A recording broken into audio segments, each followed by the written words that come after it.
Hey guys, welcome to another puppy vlog. In today's video, I'm going to be sharing with you why I am completely obsessed with the Diggs crate. And then at the end of the video, I'm going to share with you 5 of my very best hacks for crate training and what to look for when you are picking out a crate for your new puppy. So let's just jump into this video right now. My sidekick today is going to be my little brother, Wally. You heard that right. This is my mom's new puppy. He's about 13 weeks old, but when she adopted him, he was only 8 weeks old. And with the help of the Diggs crate, the Diggs Groove tool, and their puppy trainer gate, we crate trained him in under 1 week. And so because of that, because I've had such success with this, because I love it for multiple reasons, I had to make a video on it. There are special links for this and special discount codes for you linked down below, which you can go check out after this video. But stay with me because there's a reason that I'm calling this the best crate in all the land. And I'm gonna be honest with you, I thought this crate was too good to be true. So I had to reach out to them and say, hey, Diggs, I really wanna try this crate out, because if it is as durable, sturdy, convenient, and easy to use as you claim it to be, and this pretty, I am sold for life. As you guys know, or maybe you don't, I have fostered dozens and dozens and dozens of rescue dogs, most of which are puppies. And that means I have crate trained a lot of dogs. And that also means that I have tried pretty much every single kind of crate out there, from the wire crates, the plastic crates, the soft-sided crates, every kind of crate you can think of, I've probably worked with it. So the first thing is the aesthetics. A crate, even a small crate for a smaller dog, is going to take up a lot of room. And in order for your dog to learn to love their crate, you've got to love it, right? Your dogs feed off of your emotions. And so if every time you see this beautiful crate in the corner and it's not something you're trying to hide, your general and natural emotions are going to be more positive towards the crate, versus if you have one of those ugly metal crates that you fold down or really clunky, have sharp edges, those ones that people tend to try to cover up with furniture. I mean, your dog feels the emotions that you feel towards the crate. And you might think that sounds crazy, but trust me, I've done this enough times that if you really love something, your dog is going to feel that emotion towards it as well. And plus, I just want something that's gonna match the aesthetic of my house. And secondly is all about safety. So one of the things that really stood out to me about this, and it may not be something that you thought about, the way that Diggs designed the exterior of the crate is ingenious. So they used a diamond wire mesh pattern. And the reason I love this, as soon as I saw it, I said, that is going to be so helpful, because I've had experience with dogs that were trying to escape out of a regular wire crate with the horizontal or vertical lines, and they get their paws stuck, they get their jaw stuck. And this to me seems so much safer, and it seems sturdier. You know, when we unpackaged this crate, I'm not gonna lie, at first I was like, wow, this is heavier than I expected. I could still lift it, but I was expecting some cheap plastic. No offense, Diggs, like I love it. They completely proved me wrong, but I was like, there's no way something this pretty could be this solid, but it was. Also, in terms of safety, I cannot comment enough on their locking mechanism. It is brilliant, it really is. And guys, I do not work for Diggs. They did not tell me to make this video. Like, this is how much I love this product. But if you see on the inside, there's no place for the dog to get their paw or their mouth or their tongue around any of the unlocking mechanisms. So it's less likely for them to be able to unlock the crate and escape. And obviously you want to get your dog to love the crate so they're not trying to escape. That's really the goal. And I do have tips at the end of the video, actually 5 of my best tips and hacks to get your puppy or dog to love their crate. But in the beginning, you may have some struggles with that. And so having something that's super secure, in my opinion, is critically important. In addition to that, this might seem like a very minor thing, but to me, it makes a big difference. I don't know if you've ever had one of those standard wire crates, but they have the square edges. And if you've never caught your leg or your shin or hit your toe on one of those, then you're living the good life. But I've done that so many times. And the edges of this are round. So if you do have a dog that's rambunctious, or a dog that is running around the house and they hit the side of it, there's less worry that they're gonna get hurt or hurt themselves on the crate. Plus it just looks really sleek. So it's like design and safety all in one. Like it's amazing. I can't get enough of it. One thing I love is that the crate can be collapsed in seconds, and then I can put it back together in seconds. It is super easy. If you have ever tried to put together or unassemble one of those standard wire crates, you know that fingers get pinched, you know that they are loud, they're clunky, they typically fall over and slam. It is not a fun experience. And then if you've ever used those kind of solid plastic crates, you can't even break them down. They're like 2 big pieces, so you can't store it away if you ever don't need it, and it's really hard to travel with. So I love the fact that I can break this down. It gets super slim, and once it's broken down, there is a built-in handle. This is insanely convenient and something I don't know why other crate manufacturers don't, because I am all about normalizing the crate while I'm crate training, and that means moving the crate from room to room and working with the puppy and playing games in the crate, which I'll show you examples in just a moment,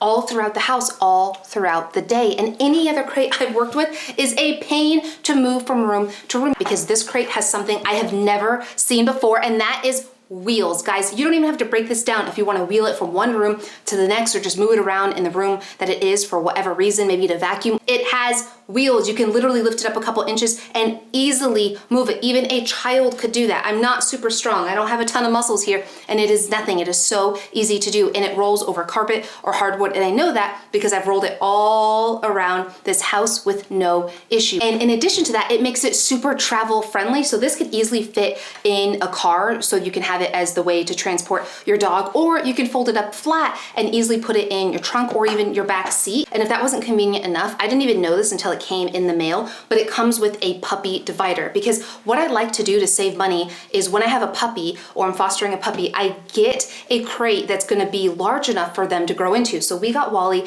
the medium-sized crate because he should be about 30 to 40 pounds full grown, which the medium size should be perfect for that. But it came with a puppy divider because when he first came home, he was only about 7.5 pounds, and this would be too much crate for him at that small of a size. So I was able to easily install the puppy divider by going through the top entry, and that way the crate could grow with the dog, and you only have to buy one instead of several. I also love the fact that there are 3 different entry points on the top, the front, and the side, because then I can work with the puppy at all different angles of the crate. A lot of times we only work with the puppy at the entrance of the crate, and for dogs that are struggling with crate training or separation anxiety, that can bring a lot of attention to the place that they exit and enter the crate, and can be really confusing for them. If you reward them from the top of the crate, it's getting their focus on something else other than the exit of the crate, which we'll talk about more in just a moment. And then there's a removable tray. So knock on wood, your puppy has an accident, you don't have to worry about it leaking on your floor, keeps everything around you clean, and then you can just pull the tray out, clean it, and put it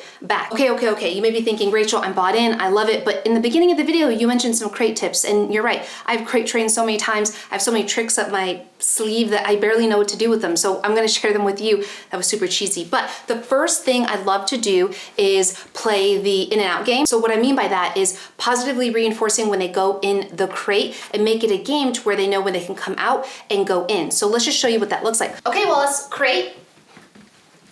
Yes, good boy. So as soon as he got in, not a few seconds after, not later, just as soon as he got in, I gave him my marker word YES. I have videos linked down below on what that means, but that's basically the way that I tell him that you did a good job. At the same time of saying YES, which is similar to a clicker, if you're familiar with that, I'm giving him his food. This is actually his lunch. So what I do with him, and this is another tip, is breakfast, lunch, and dinner, because puppies should be eating about 3 to 4 times a day until they're about 12 to 18 months old, sometimes a little older. I work with them during meal times. And one of the things we always work on every single day is getting them to love their crate. And the more activities that you do in and around the crate, the more your puppy is going to get used to it. Now, one thing I teach him is I don't want him to come out of the crate until I release him with the FREE command. And this is how I do it. So I'll just say in the beginning, Wally, free. Yes, good boy, good job. So what you saw there is I rewarded him with the marker command YES, and I said, good job, and I gave him verbal praise, but I did not give him food. Wally is highly food motivated. If you want to see the kind of food that I'm feeding Wally, which is a raw fresh food, and what my recommendations are for raw fresh food, you can click the video linked up here, or it's all linked down below. You can watch after this. So you saw how he went back in there on his own. That's because only when he is in the crate do I give him something of extreme high value, which in this case is food. Maybe it could be a toy for your puppy. So we'll do it again. Okay, Wally, free. See, he doesn't even want to come out, and this is what right looks like. But I do want him to eventually learn exactly what FREE means, because I'll show you in a minute. Come on, up, good boy, yes. Crate. And so you see him in this situation, he's waiting there. Yes, good job. You see how I did not repeat myself? I said the word once, which was CRATE, and I waited for him. When we first started doing this, it would take him a couple minutes, and that's okay. If he needed a little help, I didn't repeat myself. I just took one step closer to the crate, and I always start right next to it, and then we make it harder and go farther away. Free. So we're gonna try farther back. Come on out. Good job. Good boy, yes. And I'm not gonna give him food. Now I'm gonna say, Wally, crate. Yes, good job. And we have done this so many times with this crate that now he really can anticipate wanting to go in. And you know what's happening right now?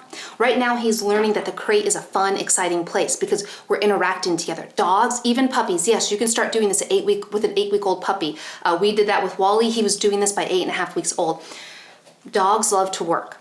And they love to work with you. They love to interact with you. Of all breeds, I have fostered tons of different kinds of breeds and they've all really enjoyed activities and brain games like this. And the best part about this is when you work their mind and you stimulate their mind, you're also tiring them out because mental stimulation is far more effective at tiring out any dog than just physical activity. So this is a great way just to give your dog enough stimuli and to start training them on basic commands while feeding them a meal. It's like 15 birds with one stone. Let's try it one more time from a little different angle. I'm gonna come out free, Wally. I'm gonna come all the way back here. What do you guys think? Is he gonna go in there from all the way back here? Crate. Yes, good job. And so then I'm gonna give him his food there. Here you go. And if your puppy remains in here, like let's say I step back and I don't say anything, good boy, yes. I can continue rewarding him with food, treats, or praise while he remains in there without me ever needing to repeat the command. Because ultimately what I want to train him is that you don't come out of the crate until I say F-R-E-E. And the reason is, and this is the other hack that you guys can do to really help, is when the crate door is open or shut, when I open it, good boy, I want to make sure he's calm. If he's barking, jumping up, or even standing, I don't even open the crate. So I come home from being gone and I wait till he's calm. Then when he's either sitting or in a down position without me asking for it. So one of the fastest ways for a puppy to learn is for them to offer a behavior that you want without you asking them to do it, and then you rewarding that with treats, play, or praise. So I'm gonna wait for him to calm down. Got some food on here. Yes, good boy. And I'm gonna open the crate. What we don't want is a puppy or dog to be rushing out, right? We want them to stay calm. So I've taught him, good wait. And if he starts to come out, I just kind of close it a little bit. I don't slam it, I don't say no or anything like that. And this is again why I love this crate, because the door opens so smoothly. And open it and wait, and then free. Yes, good job, Wally.